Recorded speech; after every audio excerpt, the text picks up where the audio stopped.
So I'm going to get started here, and I really appreciate everyone joining. Since the murders of George Floyd and Breonna Taylor, we've had a outpouring of collective grief and collective anger. And I've been doing a lot of heart searching myself, and I know many of you have been doing too. And I participated in protests and events here with thousands of neighbors marching and lending my voice. And as a public servant, I think a lot about, or as a prospective public servant, I think a lot about leadership. And I think leadership during this time really means listening. So I've been listening to many different voices in our community and listening to understand, listening to Dr. Marshall, listening to Coach Tolek and his players, ask tough questions of chiefs in San Mateo and South San Francisco, of our sheriff, listening to Larry Moody, who introduced me to Dr. Marshall, and to Coach Tolek, and has been a mentor to me on these issues. Listening to folks like Alana Stevenson, a 15-year-old MA high school student, a classmate of my daughter's, my daughter's turning 16 today. But Alana organized a protest in East Palo Alto the other week. And there was an incredibly powerful moment where the police chief kneeled with us for 8 minutes and 46 seconds. And people were sobbing, and the emotion was raw and real and shared by all. And young activists like Alana and Allende and Cleo and Katerina and Yasmin in Palo Alto, Kai and Keenan in Los Altos, they're organizing with an ambition and determination, with eyes focused on the successes of the future and not the failures of the past. And so folks like me, I think, would be well served to listen to them. So we have an opportunity here in the Bay Area, in the heart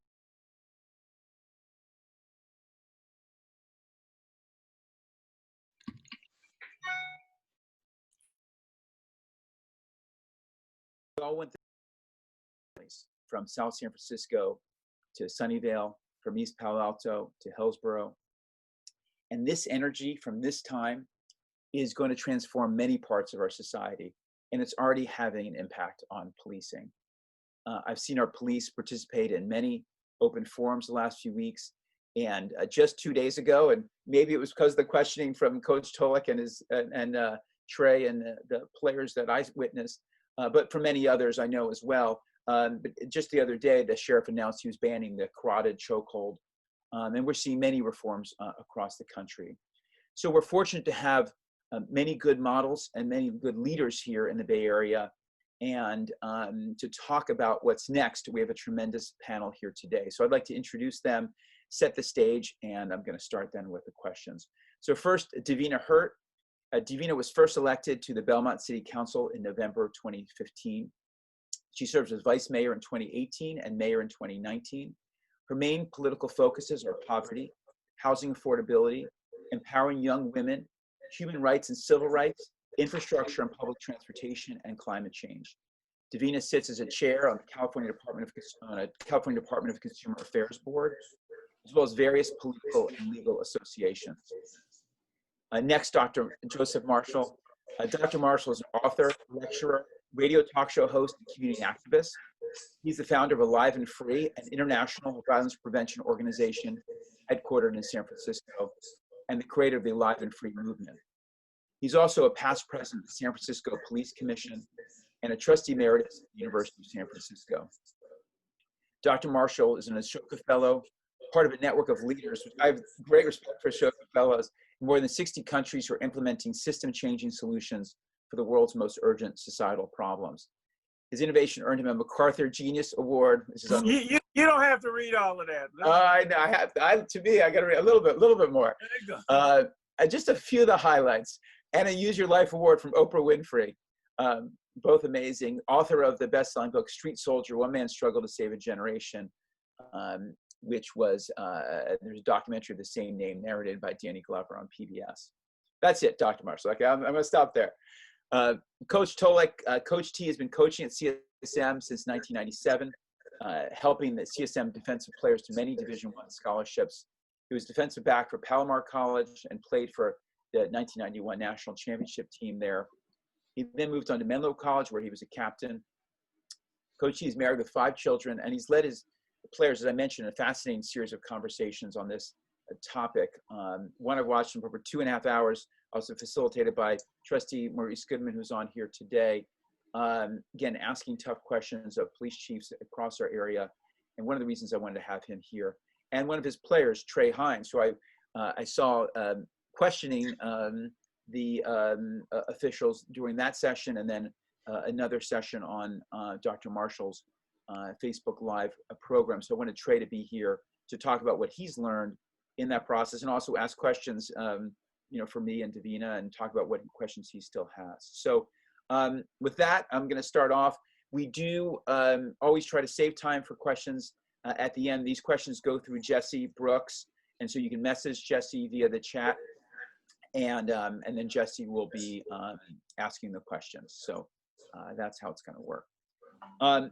First, let's start with Davina. Davina, I was really interested. One of the reasons I reached out is I saw that Belmont had a 8 can't wait section. If people don't know about that, one of the big refrains in the past few weeks is 8 can't wait. These 8 police reforms that people want to see right away. And I saw that Belmont had them very nicely laid out, each of the 8 issues and exactly what they're doing. Maybe you can tell us a little bit about how that came about, and then we'll talk about some other things you're working on there. Sure.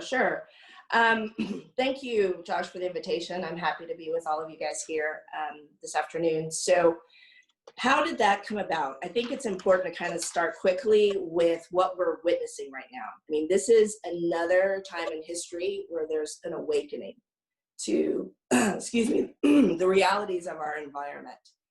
And there's this great need for change. We're getting emails about it. There's a spotlight on racist policing and the dehumanizing of African Americans in the criminal legal system. And on top of all that, we have these impacts of COVID-19. So it's going farther than economics. It's this grappling with a new social structure, mobility, and people they've become cognizant of the vulnerability, like on a very grand scale. And people are being reflective and questioning authority, quite frankly. And so here at the city at Belmont, we've been receiving many emails asking, what is it that you all are doing? People want to know and make sure that what happened in Minneapolis certainly does not happen in Belmont. And when you hear or read articles about like the black and white divide being the same as it was in 1968, you really take a pause and you say, well, how far have we really come? How much do we truly know? And have we been lulled into thinking that all things are okay? So receiving like all these questions, wondering what's going on, and then of course, the terrible unfiltered killing of George Floyd happening, our email boxes just got full with questions about 8 can't wait, Obama's initiative, defund. The city really began to hear from not only our members in Belmont, but as far as Salem, Massachusetts, about what are you doing in your own cities? And I get it. So we thought it behooves us to really make sure that the belief we have about how great the Belmont Police Department is confirmed and supported in our policies, as well as our protocols. And so this is the basis for the birth of the website. And we just thought that people want to be safe in their homes and in their city. And right now there's a confidence gap. So the least we could do is be transparent, accountable, and just give everyone all the facts and separate really fact from fiction.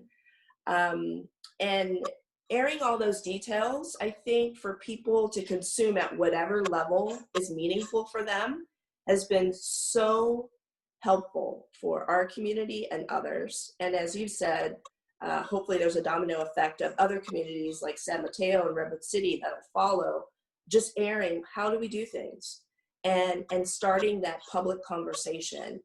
And I think for us, we found that it's been very healthy. It supports the community, and it actually supports our police officers as well. I mean, they're going through mental health challenges as well. Those that are doing good jobs and are good individuals, they are going through events themselves. So the website has been a huge success, and we hope to build upon that. I mean, we know we're not Mayberry. This isn't the Andy Griffith Show, so there's definitely some issues, but we're being more reflective, and we're improving, and the website is the start. And so we are excited that we can start having this conversation and really talk about the details. Well, great. And as you said, with Domino's, and I don't know which came first. I think Domino's was first, but someone showed me yesterday that San Mateo does have now a nice one-pager with all the "Can't Wait" on it. And Coach Tolek and Trey, when you asked the Sheriff Carlos Bolanos about this, he said they had 7 of the 8, except for the only one that they didn't have was the carotid hold, and which of course he's now subsequently banned. So it seems like they are 8 for 8 on that for now. But Davina, then you went a step further, and I got to listen in on your city council meeting this week. You actually decided to establish a subcommittee to, in a public forum, really review all police procedures and protocols. Maybe you can tell us a little bit about that. Yeah, sure. So this past Tuesday, we thought that we needed to create a platform in which all of these conversations that are now happening in the public, based upon the transparency of the website and all our details, that people needed a forum where we could talk about what's happening or what's not happening, what's working well, what's not working well. So I asked the council, along with another council member, Julia Mates, if we could set up a subcommittee of the council, and we would hold public meetings reviewing the most important topics that the folks in the public are interested in knowing about. And we thought we'd also explore the experiences of the public. We already had, actually, at our last meeting, a public member talk about their interaction with the police. And so, again, another opportunity to learn in a public forum. And it resulted actually in us expanding the preview or the purview of the committee, because at first it was just in partnership with police. We'll review the protocols, we'll talk about public experiences, but now we're also going to dig into the budget. Where are we spending our money? Is this where it should be spent? And part of that is of the activism behind the defund police. I think a lot of our council members heard what it is that people are seeking to find out and learn. And I think it's really important for us to understand the health impacts of law enforcement on the community. And so in order to do that, we created this committee to have that conversation. And I don't think it'll be an easy discussion. And I kind of told myself inside, did I just sign up for this committee? But I am happy to be a part of the committee, and I think there's good things that can come out of it. And I think it's the way to go. I will say that we started the conversation off by making sure it was clear that we're not an oversight committee. We're not at that stage yet. Belmont Police Department is a fabulous department that has not had maybe some of the critical issues that other jurisdictions have been having a hard time with. So we wanted to come in a partnership feel and say, you tell us what you're about and we'll review it and tell you what we think is community. And then we'll go from there. And so our journey begins. In fact, next week, our first planning meeting starts, and we'll start the hard, difficult discussions, but in a partnership and in a positive way, but being very watchful and reflective. Right. Well, good luck with that. And yes, and I understand it has been in partnership with the police. And we did invite the chief on. I think he could not make this particular time, but it sounds like he's been working closely with you. Well, let me turn to Dr. Marshall. I'll come back to you though, Davina, because I want to talk about some other things that I think that you've told me, that I've heard that Belmont has done well. Things like hiring from the local community and hiring Carlmont players. In fact, I think Carlmont students, I think Coach Tolek, you said actually some of your former players are now in the force in Belmont. Having a public defender on the interview board. rigorous screening process, the transparency that we talked about, instituting body cameras very early on and actually I think, and that actually came from the chief at the time. So a number of things that you've done well that I'd like to circle back with. But I want to turn to Dr. Marshall, and thank you so much. Dr. Marshall is very much in demand these days because of his profile and his work on these issues, and just came off of KMEL. So I appreciate you joining us, Dr. Marshall. And so much we could talk about with you, but I want to particularly, I've heard you talk a couple times about there was a really horrific shooting in San Francisco of Mario Woods, and young man with a knife that got shot 22 times, and you were talking about a number of things that you helped put in place and changes that have been made in the last few years. So maybe that would be a good place to start and talk about some of the things that you've seen that you think are now working. So, first of all, these are conversations that are being held in every jurisdiction in the United States. Yeah. I've been doing a lot of educating people on policing and police reform. There's just about 18,000 police departments in the United States. Mm-hmm. And although there is some state and national legislation coming out, pretty much they're gonna have to do their own work to make their departments the best they possibly can. People don't understand that. I know talking to a lot of young people, they just say, well, why don't you there's no national policing. There is really no state policing. So what you're doing, and whatever, in this case, Belmont or San Bruno or whatever, you have to look at your own policing efforts in light of what is going on, what has happened recently in the country. And we had ours. We had our own George Floyd. We had our own in the former Mario Woods. It was a horrible shooting. He had a knife. Briefly, he had a knife, and an officer cut him off, and then they shot him 22 times. It was caught on video. It was pretty bad. So at that time, I was on the police commission, and I've been saying you never know how bad things are until something really bad happens. So we swung into action. That was in, I believe, 2016, and in 2 years' time, we put in some reforms that we think have shown great success in getting the kind of department that we want. The main thing we did, and actually, I've been putting together for people sort of a playbook right, how to police, about to get good policing in their jurisdiction. The first thing, I think, this is my opinion, I had a call from somebody from Massachusetts yesterday asking me about how to do this, is to have civilian oversight. And we were fortunate to have civilian oversight in the city. I was appointed in 2004 by then Mayor Gavin Newsom, who is now Governor Gavin Newsom. And so we could jump on it. And our commission we're like a board of directors. We don't get into day-to-day operations, but as far as policy and everything is concerned, we deal with it.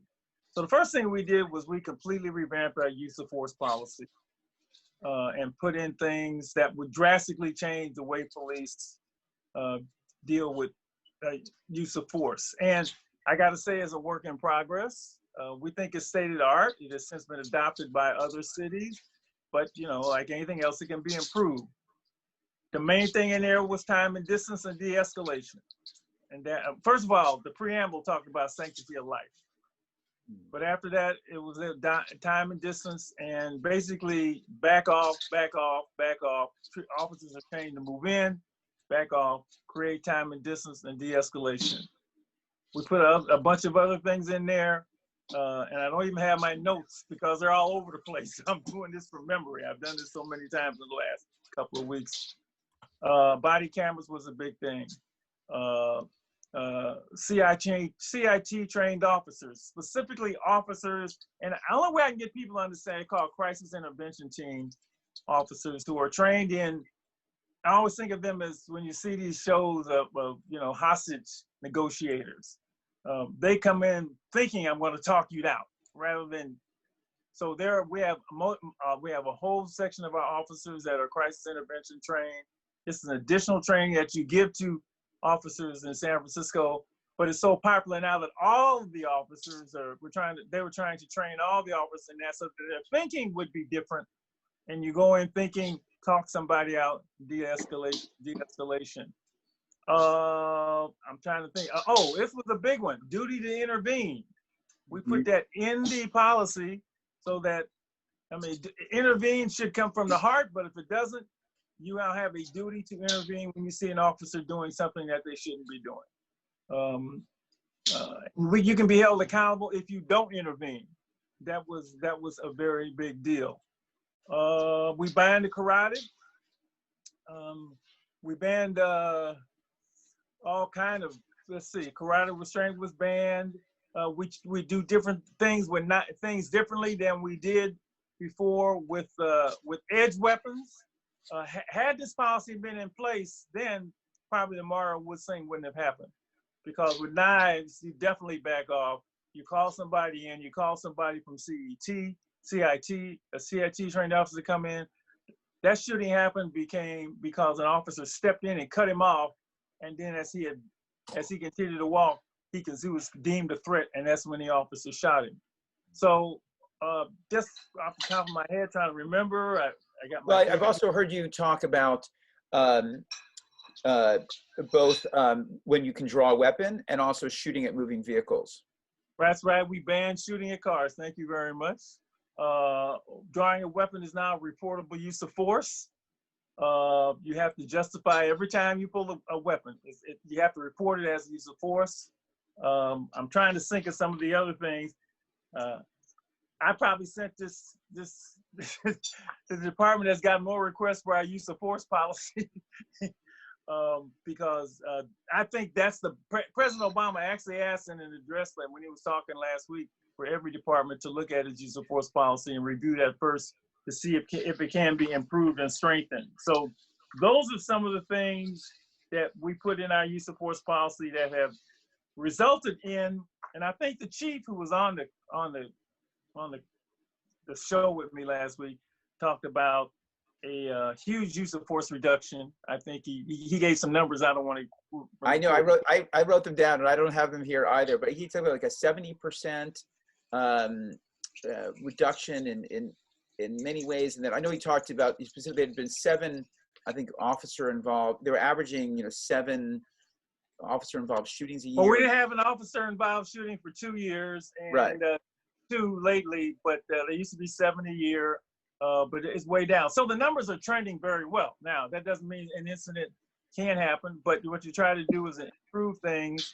And I think he's done a wonderful job on really his leadership. And you notice, I don't know if yesterday, Mayor Breed proposed some changes to the way the department does things. And she didn't have to, it wasn't a major overhaul. She sort of tweaked some things. San Francisco has a lot of homeless, and the police have had to respond to homeless. And they really aren't trained for that, but she is now taking that out of their duties and bringing in mental health people, or creating a whole different unit, a group to deal with the homeless. And nonviolent calls are now going to be redistributed to community people, a special kind of body that will do that.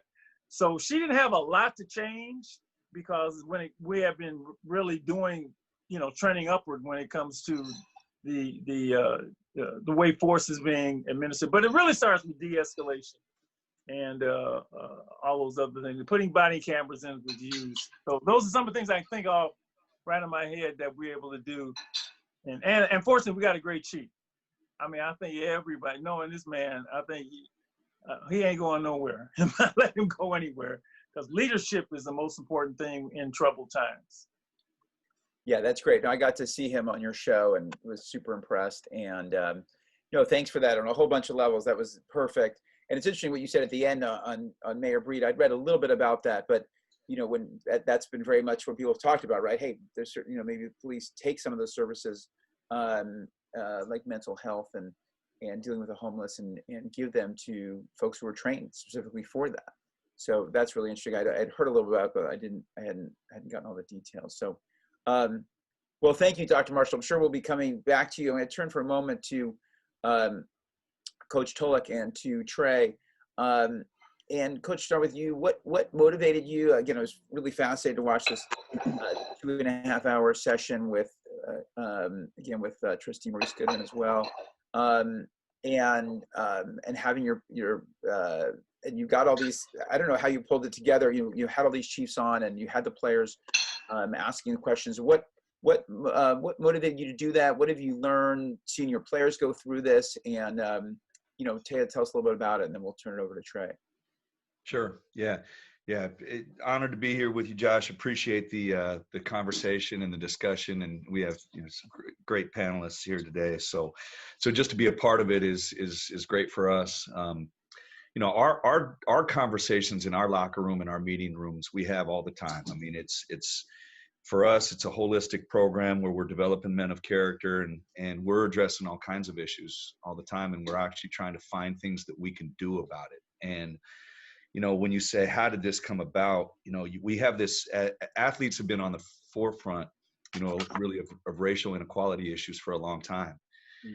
And what I feel with our generation on our campus right now, I mean, they're more diverse, more tolerant, they're more informed, they're, Trey and our young men, they're smart, they're energized, and then really they want to take action. Right. And what we're seeing is, I mean, it was different than my generation when I was in college was Rodney King. And as far as, the protests and the riots, but I see this being different. I just feel it being different. It's more of a social revolution. And these young men and women are leading it. They're leading marches, and they're really, you see marches in protests in 50 states and countries all around. And I just felt we needed to listen to them. And so, I just tried to make some phone calls and give a chance to give their voice directly to people that can affect policy and change. And so I reached out to Trustee Goodman, reached out to Larry Moody, and they helped us, get Chief Azzopardi, Chief Barberini,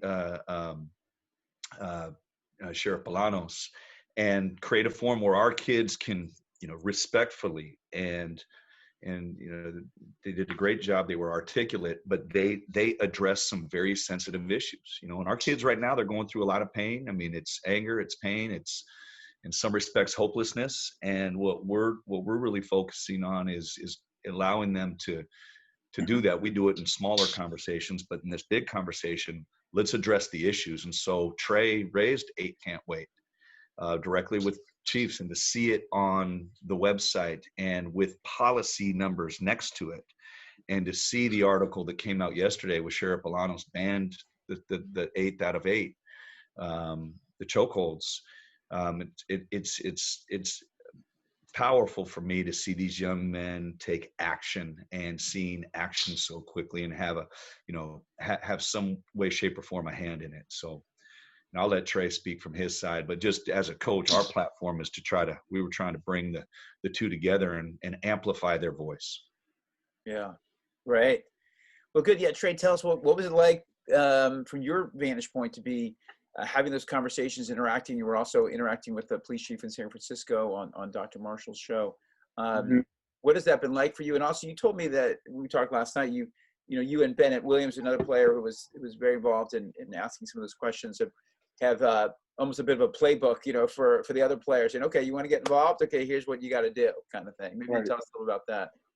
Well, first, I would like to thank you for this opportunity. This is very thankful for, and very appreciative just to get a chance to talk and be a part of a conversation. So that's first and foremost. But when Coach T, he brought me, Bennett, and Luke, and another one of my teammates, Dylan. We brought us all together to kind of give us a little, kind of threw some alley-oop is what we called it, onto talking about certain issues that are, going on around us. And, for me, being an athlete, it's very difficult to really speak out, because you have to think about, the platform you have. And it's like, well, I don't want to risk saying something that may not agree to maybe what a recruiter's looking at, and that could probably cost me. But, it's being confident in that voice. And that's kind of what he gave us. And so when we got involved with the Huddle Up, I was very inspired, because I thought it was a great opportunity just to get some things off my chest on how I felt about police brutality, because, for me, being a person of color, being a Black man in America, I feel like it's very exhaustive speaking on the same issues over and over and over again. And, it seems like we get one step forward and then we take almost 2 steps back. It doesn't seem like we're going in the positive direction. So for me, it's like, well, if I speak on it, is something going to actually happen? And in the huddle up, one thing I brought up was the hiring process, and how do we remove, bad apples from the police department? Or is there a background check, or how extensive is that in terms of who we're putting into office for actual leaders to, be able to lead a community? And, one thing we brought up from that was, the importance of voting, that, it starts at the head, the leadership, police chiefs. And, the people that, vote for those police chiefs typically is a person, is either a senator or it's either a mayor within that respective area. And so it's like, okay, so this is the step, which is like right now, the person that's running in the office, it's okay, who are we voting for? And do they have the same values that we have in terms of putting the right people in place to be able to lead our communities and to keep the people safe? And that was one big thing I took away from the huddle up that we had with Coach T. And then I had the amazing opportunity to go with Dr. Marshall. And then he set up, as he talked about, before, the game plan. It's almost like a playbook. What's our game plan, and what are some policies that we can put in place, and things that are already in place in terms to make it better and to pretty much advance us going into the right direction. And duty of intervention was the biggest one. It's also a part of the 8 can't wait. And it's the whole idea of, holding officers accountable, other officers accountable when they're doing things that are incorrect, or handling certain situations inappropriately in terms of violence, and kind of developing a character development in terms of, putting people with good character in those positions, so that way more people are held accountable, and developing community relationships with people in certain communities, so that way, there's a good relationship with the community to the officer, and the officer to the community, so that way it's not us versus them mentality, but, we're doing this as one. And, it's been a great experience so far, and I'm just excited to keep going. Yeah, well, that's great. And as you said, it's interesting what you said about the duty to intervene. And I was actually talking to some deputy sheriffs in San Mateo County, and one of them was saying that their neighbor is an airline pilot. And when they train airline pilots, they specifically train them to speak up to people who are more senior than they are. And it reminded me that we actually studied that in business school in organizational behavior. And because you had these series of airline crashes where the junior pilot knew there was something wrong, and in some cases either tried to say something and then kind of got shot down and stayed quiet, or didn't say anything, and there was a crash. And so this deputy sheriff in San Mateo was saying, maybe we need some of the same things in policing, right? And then to some extent, that's the I think of that as the duty to intervene, right? And if we'd had that in Minneapolis, then maybe George Floyd would have still been alive, right? If these other officers had intervened. So I appreciate you bringing that up. What questions are still unanswered for you, or do you have any questions for Davina or myself or Dr. Marshall? I do have one question for you. I think I kind of touched on it yesterday when I was talking to you. One thing that I think that we should value, honestly, is education. I think that's a really big thing. I personally think, being in the public education system, I believe there's a lot of things that, are untouched on, or not touched upon. We don't learn a lot about African-American history. Mm-hmm. And I don't really discredit that to more so the school, because a lot of things that the schools receive is, from taxpayer money. A lot is, that's how they kind of receive their funding. But, for me, it's, I don't think they're receiving enough for us to be able to have certain programs to be able to create more avenues for students to learn from, instead of just the regular curriculum that's being brought to by, just the regular curriculum that's being given to students. Because for me, I feel like it's just a bunch of indoctrination. And then I feel like students can have learned a way just to, we would say, finesse the school system. I can just get by, and I can just do this and do that, because it's the same thing over and over again. And then when we have them into powerful positions, or, after college effect, it's now they don't really have anything to speak on or speak for. and they're not really voting based on knowledge, they're voting based on whatever someone else says. So I personally feel like I want to understand what's the allocations of funds look like for the school system compared to the police department or compared to the prison systems. Yeah. Well, there's a lot in what you just said, but I'll react to a couple of things. I don't know if Davina has any comments. I think, you touched on a number of things. One is what we teach, right? And the curriculum. And I think it's not just teaching the history of, we need to do a better job of teaching the experience of African Americans in this country, and not just the civil rights movement, but the other things that have been experienced and still experiencing, for example, redlining and housing policy in this country. It's something that's been incredibly eye-opening for me to read books like Color of Law and learn what's happened here in our own communities, in Menlo Park, in East Palo Alto, in Ladera, which is near Menlo Park, and we're told about, like, there's just an incredible history that is not taught at all. People don't, even myself, I didn't know so much of this. So I think there's a whole bunch of what we teach, and then the funding piece too. And people probably heard me say this, but in California, and I had a meeting about UC Merced this morning. I've been on that board for a long time, and I found out that the prison budget used to be 1/3 of the UC budget not that long ago. And then the prison budget became bigger than the UC, CSU, and at one time bigger than community college budget, all combined. So it's about $10 billion a year that we're spending on prisons right now in California. And to your point, how do we get more money into rehabilitation and to education and education, first of all, so the people that we disrupt that prison, the pipeline to prison in the first place. So I think there's a lot in what you said, and those are all things that I'm definitely going to take to heart and hopefully work on in Sacramento. Davina, do you have any comments? Yeah, I'd like to uplift Trey's earlier comment about this being very exhaustive, and that James Baldwin said to be a Negro in this country is to be relatively conscious, is to be enraged almost all the time. And so I think part of this education is a social and emotional one. In other words, people hearing what African Americans are going through in their everyday lives, why this is such a huge impact and such an emotional and psychological toll on folks, and how even my mother's and her mother we've been taught to kind of suppress that feeling and move on with life. And right now, I think we should express it. We should let people know how this works on us and what we have to do to just walk down the street, how careful we need to be. And it's an education that I think before not too many folks wanted to hear, but now I think people want to hear individual stories.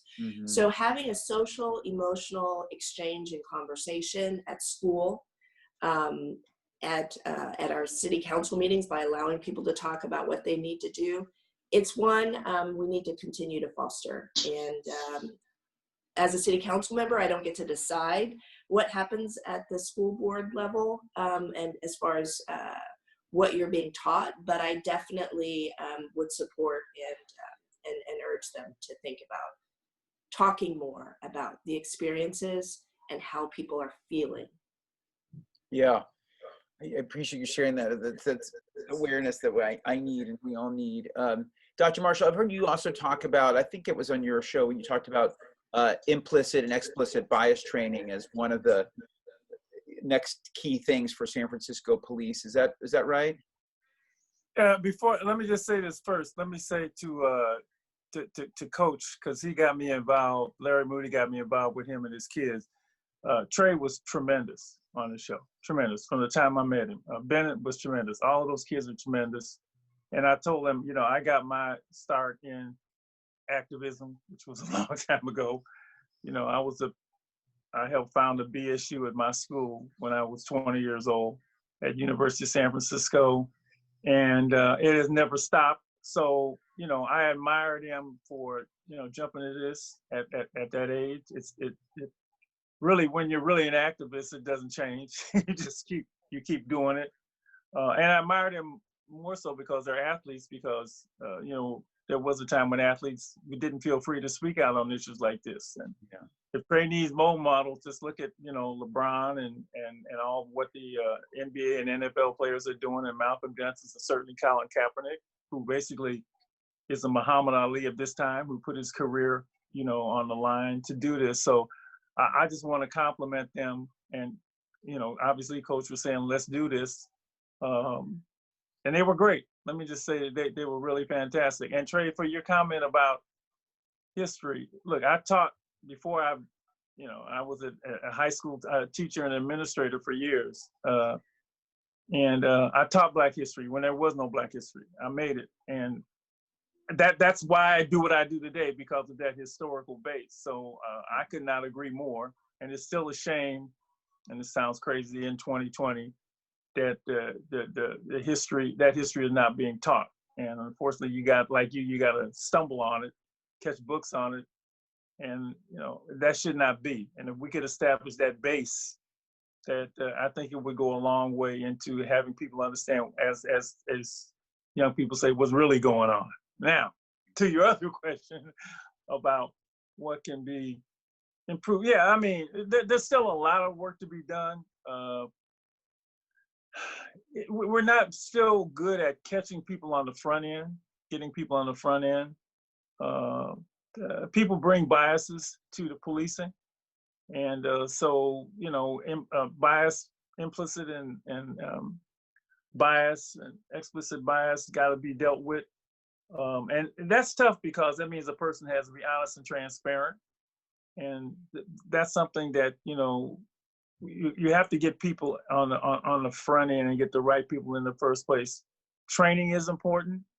I know things that go on in training that you would be shocked. And I'll give you just an example without naming names.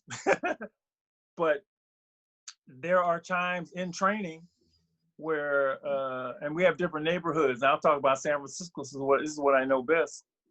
Where when they're talking to police about different neighborhoods in the city, we have the Richmond district, which is predominantly white and Asian.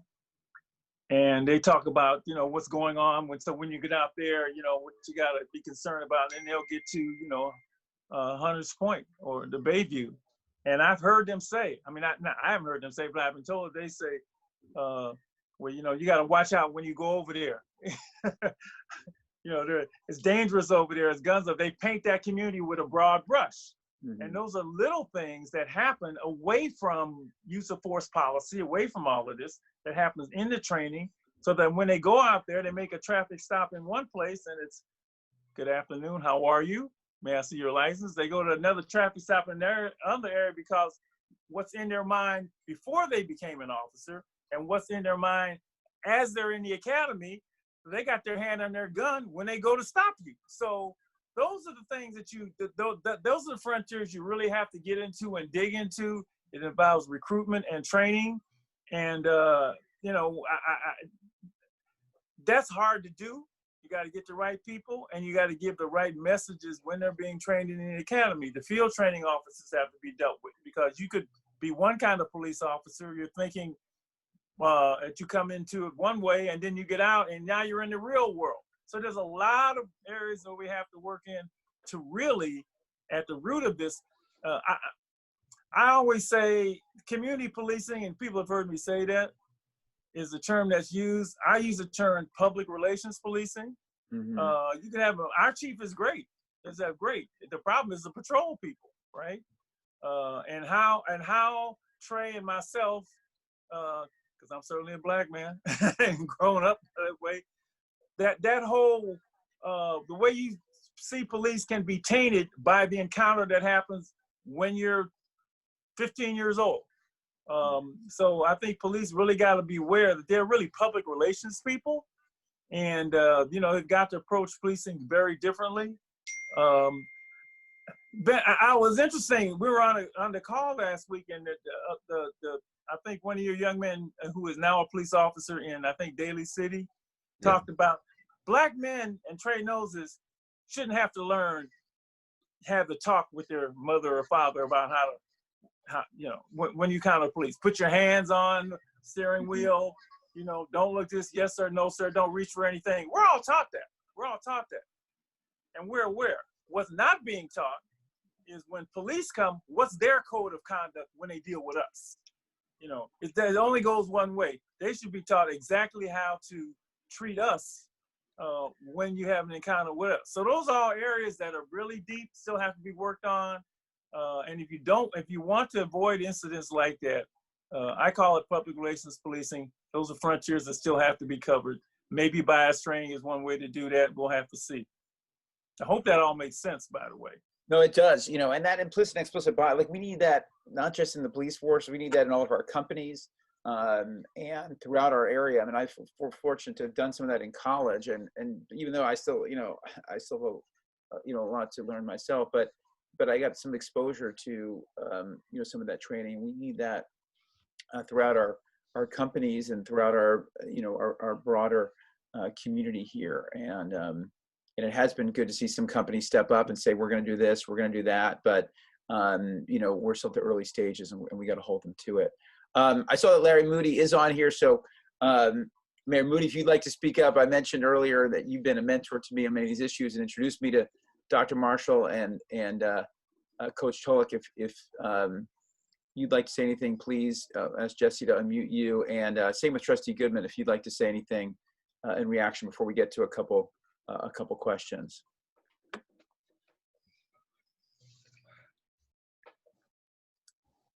I don't know if we can unmute. This is go ahead.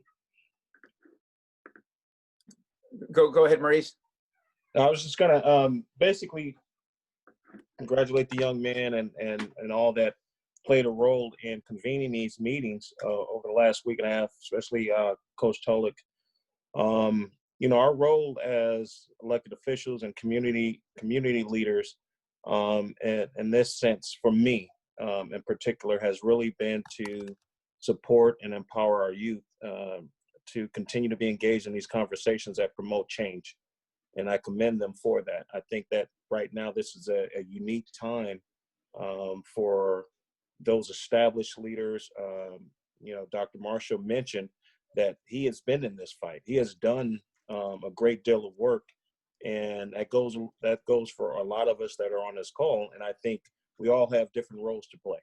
And I see my role as truly being that as a conduit, connecting the right people, making sure these conversations continue to happen, but also to kind of get out of the way, so to speak, when necessary, when appropriate, but also support and empower our young people to take leadership roles in this, for us to sit back, support, push up, and allow them to step on our shoulders and uplift their voice, and build that foundation. And then also to encourage and support those law enforcement leaders, those community leaders that need permission or that extra push to be courageous during this time, to do what Sheriff Bolanos has done. And some eyes, it may seem, hey, it's not enough. But to me, I see it as a courageous step in the right direction. And so we have to make sure we continue to give permission and support of those that are stepping out and doing the work and making decisions and policy changes and shifts, as Councilwoman Hurt said. And so we continue to make way for these conversations to happen. There's a place for the protest. There's a place for dialogue, but there's also a place for action, allyship, co-conspiratorship, and making sure that this work continues. And for that purpose, I'm here to support. I wanted to just be here to listen and make sure that we continue this conversation. So thank you for convening it. But trust and believe that you have people that are here to do the work, that are here to uplift our young people, and I commend them for the work that they've done and the work that they're going to continue to do. Well, thank you. I know you've been a clear moral voice and educating me, and when there was the tasing death in San Mateo, you spoke out, and so I appreciate your leadership, and also commending the police when when reforms are made and good things happen. So thank you for your leadership. Councilmember Moody. Hey, Josh. Hello, everyone. Let me just say this. I just feel thoroughly blessed that amongst you are some very dear friends of mine and individuals that continue to pour into my life. And it's really about the quality of the relationships. I just commend you, Josh, for being the guy that you are, who really wants to speak truth to power and be very clear about the issues that we as a nation are facing right now. So Coach T, right, is one of the one quality youth development leaders that I've known over the last 2 decades. Coach T, prior to becoming the head coach at CSM, as a defensive back coach, took a strong interest in the East Palo Alto community during a time when a lot of individuals were not interested in being white and being in East Palo Alto. When nightfall came, he used to come to our Bell Street gym and really wanted to build relationships in our community. And I think it's really bode well for him over the years. And he's a friend, right? So kudos to you, Josh. I mean, this is a topic that many folks who are part of the elected community, and you will be in December and November, and we're real excited about your role with the as our representative for the state senate.